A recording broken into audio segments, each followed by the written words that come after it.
السلام عليكم ورحمة الله وبركاته.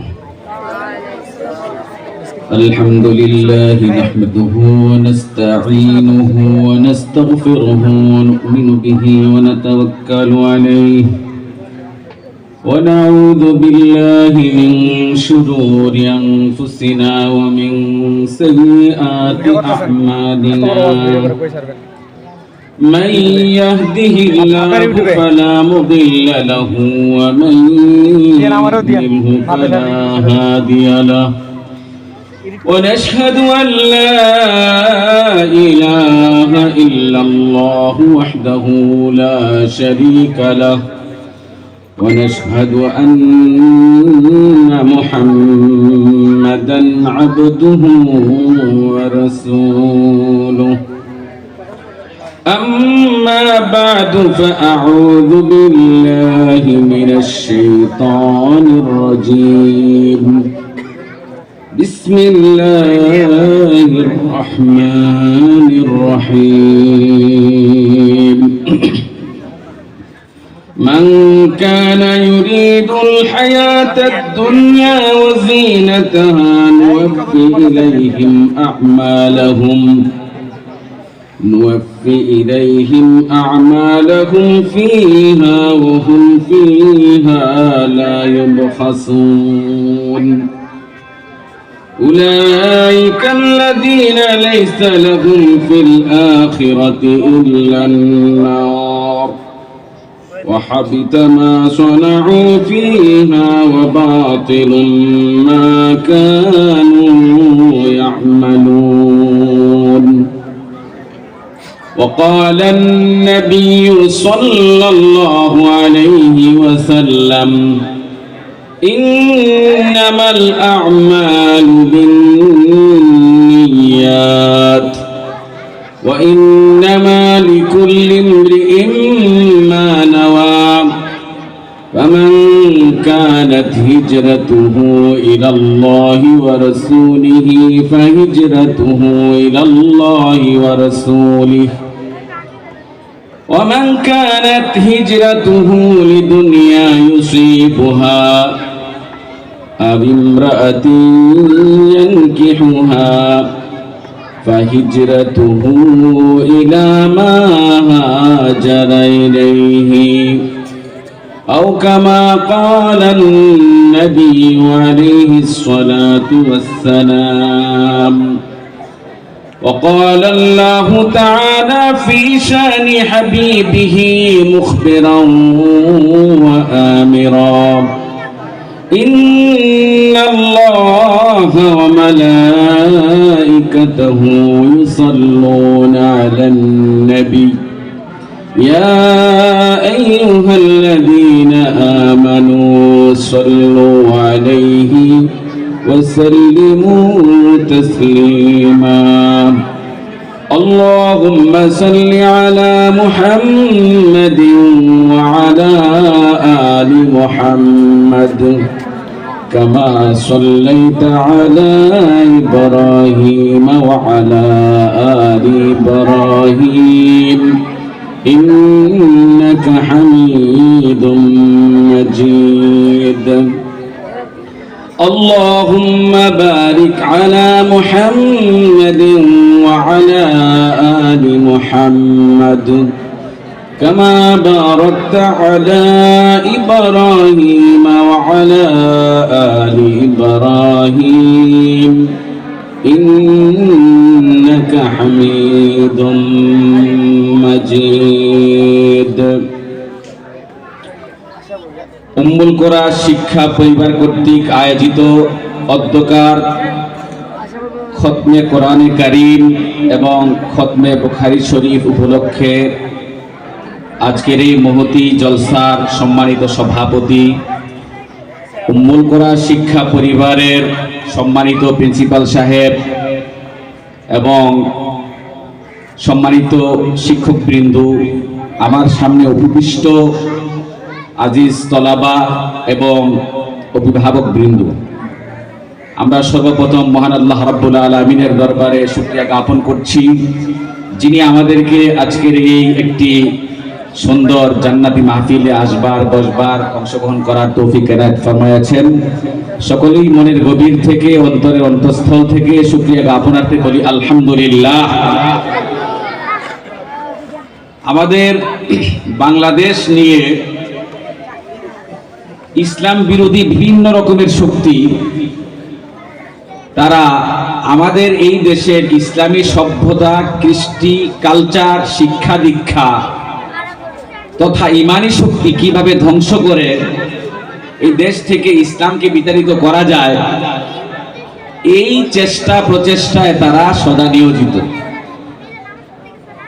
পশ্চিমারা যারা খ্রিস্টান, তারা চাচ্ছে আমাদের দেশকে খ্রিস্টান রাজ্য বানাইতে। এই জন্য তারা বিভিন্ন এনজিও মিশনারি চালু করে তারা অনেক মানুষকে সেবা দেবার নাম করে অনেক মানুষকে খ্রিস্টান বানিয়ে ফেলছেন। তেমনি ভাবে আরেকটি গুমরা ফেরকা যারা কাফের, আহমদিয়া মুসলিম জামাত নামধারী মির্জা গোলাম আহমদ কাদিয়ানির অনুসারী, এরা চাচ্ছে এই বাংলাদেশকে কাদিয়ানি রাষ্ট্র বানানোর জন্য। তেমনি ভাবে আমাদের পার্শ্ববর্তী রাষ্ট্র ভারত, যেই ভারতে দীর্ঘ সময় থেকে নিয়ে উগ্র হিন্দুত্ববাদী সরকার, মোদী সরকার ক্ষমতায় অধিষ্ঠিত, তারা চাচ্ছে আমাদের এই দেশকে হিন্দু রাষ্ট্র বানানোর জন্য। অর্থাৎ আমরা চতুর্মুখী ষড়যন্ত্রের শিকার। এই মুহূর্তে আমাদের প্রধানতম দায়িত্ব, কর্তব্য হবে আমাদের ইসলামী কৃষ্টি, কালচার, কোরআন হাদিসের শিক্ষা, এটাকে অক্ষুণ্ণ রাখা। যেমনি ভাবে ভারতবর্ষে ইস্ট ইন্ডিয়া কোম্পানির নামে ব্রিটিশরা এসে তারা ব্যবসার নাম করে আমাদের এই বঙ্গ উপদেশের মধ্যে প্রায় 80,000 মাদ্রাসা বন্ধ করে দিয়েছিল। এমনি ভাবে তারা সমস্ত ইসলামী শিক্ষাকে সংকুচিত করেছিল এবং বন্ধ করে দিয়েছিল।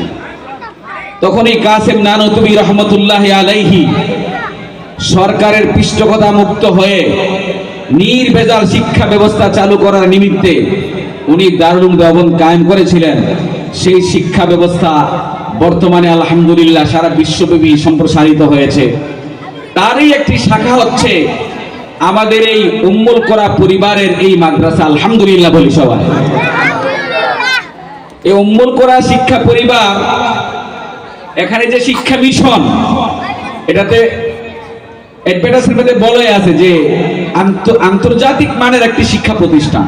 এবং আলহামদুলিল্লাহ আমি এই প্রতিষ্ঠানের সান্নিধ্যে আসবার পর থেকে লক্ষ্য করে আসছি যে এখানের যে অবকাঠামো এবং যে কারিকুলাম, এগুলা বাস্তবিক অর্থেই বর্তমান চ্যালেঞ্জিং সময়ের মধ্যে নাস্তিক, মুরতাদ, কাদিয়ানি এবং হিন্দুত্ববাদীরা আমাদের দেশ থেকে ইসলামী শিক্ষা দীক্ষা, কৃষ্টি, কালচারকে যে উঠিয়ে দেবার ষড়যন্ত্র করছে।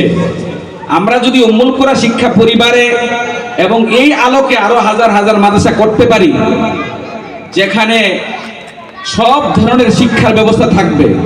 যেমন এখানে আলহামদুলিল্লাহ হিফজ শিক্ষার ব্যবস্থা আছে, যে হাফেজে কোরআনের ব্যাপারে নবীজি সাল্লাল্লাহু আলাইহি সাল্লাম বলেছেন, মান ক্বারাআল কুরআনা ফাস্তাযহারাহু ফাহাল্লা হালালাহু ওয়া হাররামা হারামাহু আদখালাহুল্লাহুল জান্নাতা ওয়া শাফাআহু ফি আশরাতিন মিন আহলি বাইতিহি কুল্লুহুম ক্বাদ আজাবাতাহুন নার। মান ক্বারাআল কুরআনা, বিশ্বনবী রাহমাতুল লিল আলামিন বলেছেন, মান ক্বারাআল কুরআনা, যে ব্যক্তি কোরআনে কারীম পড়লো, ফাস্তাযহারাহু, এবং মুখস্থ করলো, ফাহাল্লা হালালাহু, অতঃপর সে কোরআনে কারীমের বৈধ এবং হালাল হুকুমগুলোকে হালাল হিসাবে পালন করলো, ওয়া হারামা হারামাহু, এবং কোরআনে কারীমে আল্লাহ রাব্বুল আলামিন কর্তৃক হারামকৃত, নিষেধকৃত কাজগুলো থেকে পরিহার করলো, বেঁচে থাকলো, আদখালাহুল্লাহুল জান্নাহ, আল্লাহ রাব্বুল আলামিন ওই হাফেজে কোরআনকে জান্নাতে প্রবেশ করাবেন। সুবহানাল্লাহ। এবং এমন 10 জন ব্যক্তি তার পরিবারস্থ, যাদের উপরে গুনাহ করার কারণে জাহান্নাম অবধারিত হয়ে গিয়েছিল, এই রকম 10 জন ব্যক্তিকে ওই হাফেজে কোরআন সুপারিশ করে জান্নাতে নিয়ে যাবে। সুবহানাল্লাহ। আমাদের আলহামদুলিল্লাহ এই উম্মুল কুরা এই শিক্ষা পরিবারের একটি অংশ হচ্ছে হেফজ মাদ্রাসা। প্রত্যেক বছর অনেক ছেলেরা, অনেক মেয়েরা আলহামদুলিল্লাহ হাফেজ হাফেজা হয়ে যাচ্ছেন। তাহলে যেই ছেলেটা এবং যেই মেয়েটা, আমাদের অভিভাবকদের সুখবর যে আমার ছেলেটা হাফেজ হইতে পারলো, আমার মেয়েটা হাফেজা হইতে পারলো, তাহলে আমি আশা করতেই পারি আমি যদি কোনো কারণে জাহান্নামী হয়েও যাই, তাহলে আমার এই ছেলেটা, আমার এই মেয়েটা কাল কিয়ামতের দিন সুপারিশ করে আমাকে জান্নাতে নিয়ে যাবে। সুবহানাল্লাহ।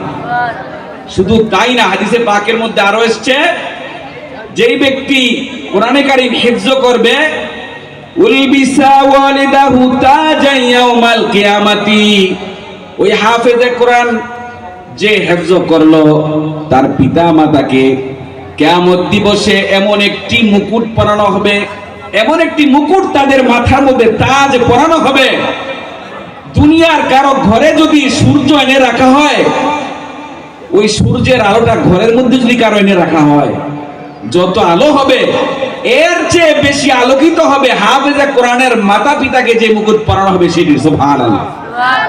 যে ব্যক্তি হাফেজে কোরআন হলো, তার পিতামাতাকে সম্মানার্থে, তারা যেহেতু হাফেজে কোরআনের মা বাবা, এই সম্মান দিতে গিয়ে, কোরআনের সম্মান দিতে গিয়ে আল্লাহ তাআলা হাফেজে কোরআনের পিতামাতাকে এমন একটি স্বর্ণের মুকুট পরাবেন, কেমন তার আলো কত, দুনিয়াতে কারো ঘরে যদি সূর্য এনে রাখা হয় তার আলো যত এর চেয়ে বেশি আলোকিত। সুবহানাল্লাহ।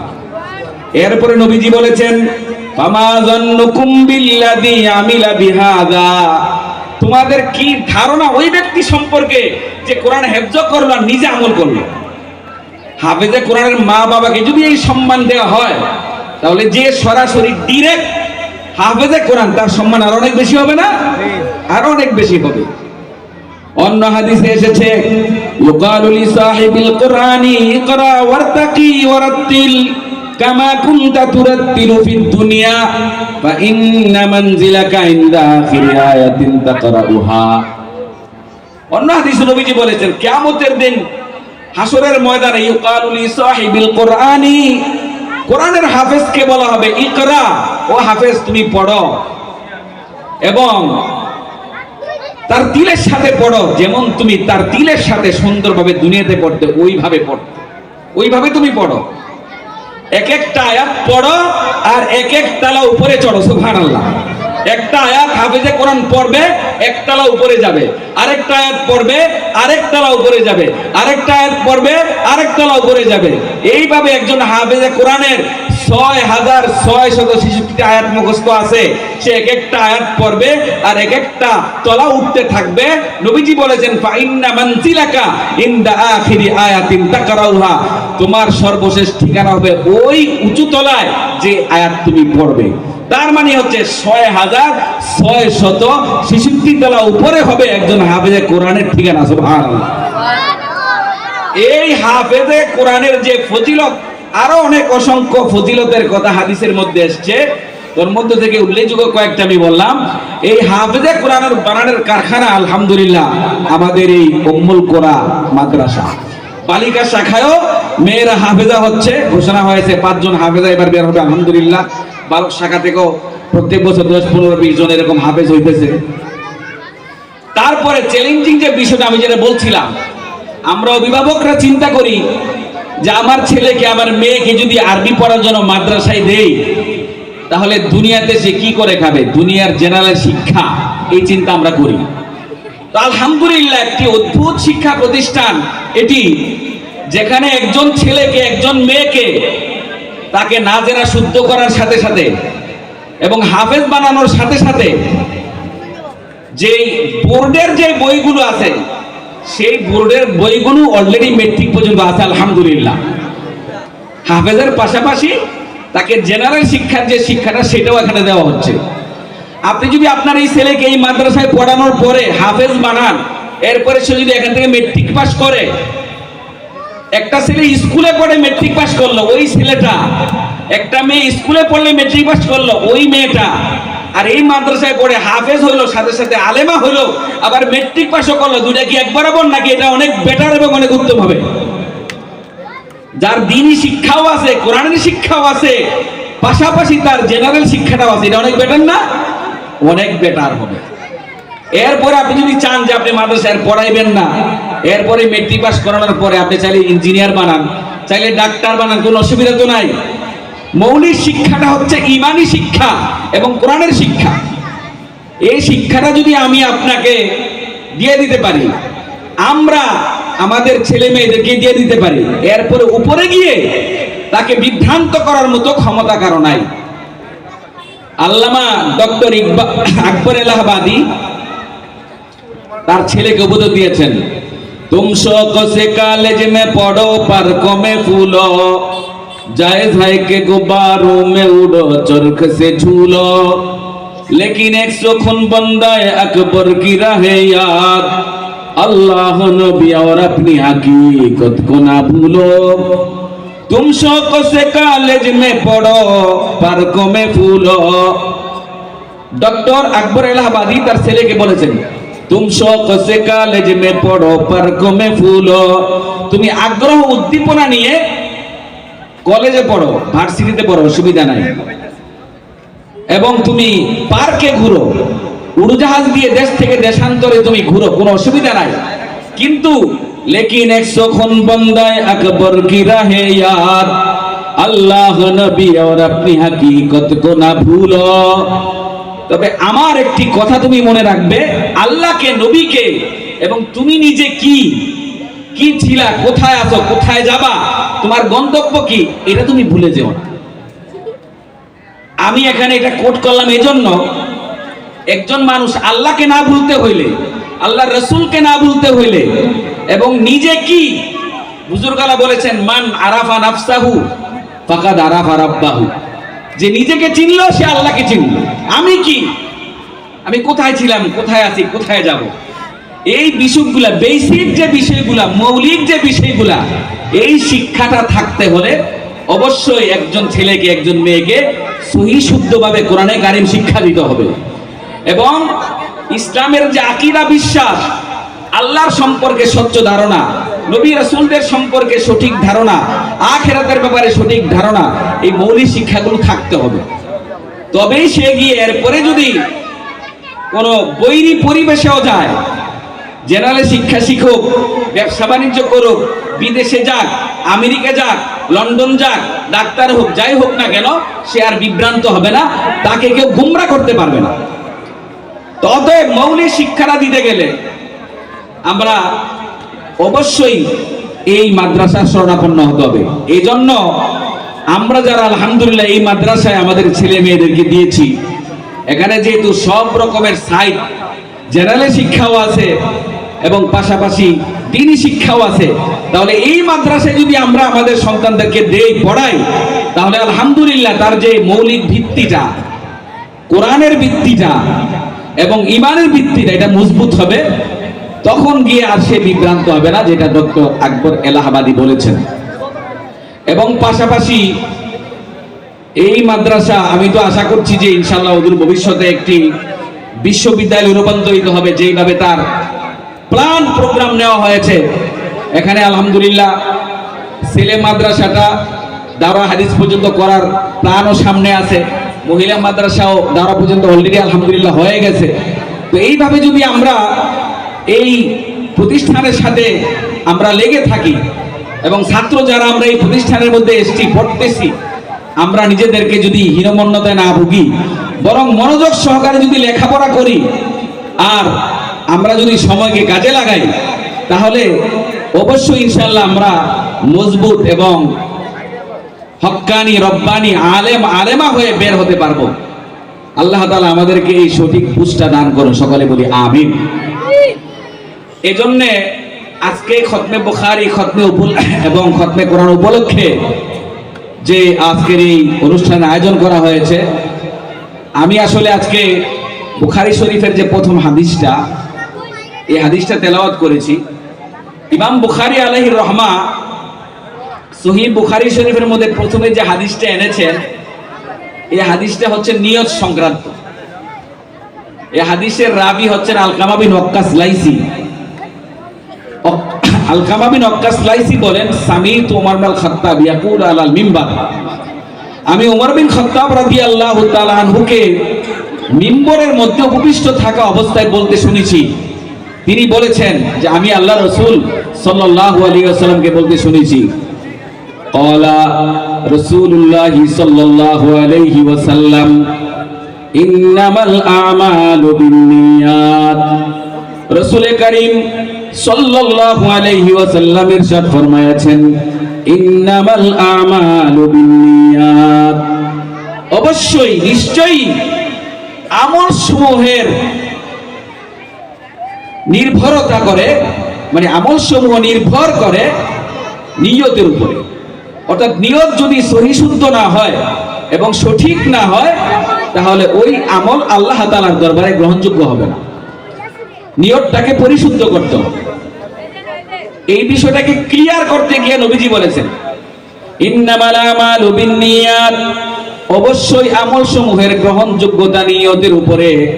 যে যে রকম নিয়ত করবে তার কর্মফল সেই রকম হবে। ওয়া ইন্নামা লিকুল্লি ইমরিইম মা নাওয়া, আর অবশ্যই প্রত্যেকটা মানুষ উহাই পাবে যা সে নিয়ত করে। ফামান কানাত হিজরাতুহু ইলাল্লাহি ওয়া রাসূলিহি ফাহিজরাতুহু ইলাল্লাহি ওয়া রাসূলিহি, অতএব যে ব্যক্তির হিজরত হবে আল্লাহ এবং তার রাসূল সাল্লাল্লাহু আলাইহি ওয়াসাল্লামকে সন্তুষ্ট করার জন্য, ফাহিজরাতুহু ইলাল্লাহি ওয়া রাসূলিহি, তাহলে তার হিজরত আল্লাহ এবং তার রাসূলের জন্য হবে। ওমান কানাত হিজরাতুহু লিদুনিয়া ইউসিবুহা আও ইমরাতি ইয়ানকিহুহা ফাহিজরাতুহু ইলা মা হাজারা ইলাইহি, আর যে ব্যক্তির হিজরত হবে দুনিয়া কামানোর জন্য, দুনিয়া অর্জনের জন্য, অথবা কোন নারীকে বিবাহ করার জন্য, তাহলে তার নিয়তটা ওই জন্যই হবে যে জন্য সে হিজরত করেছে। তার মানে হচ্ছে যদি দুনিয়া কামানোর উদ্দেশ্যে সে নিয়ত মানে হিজরত করে থাকে, তাহলে সে দুনিয়ায় পাবে, সওয়াব পাবে না।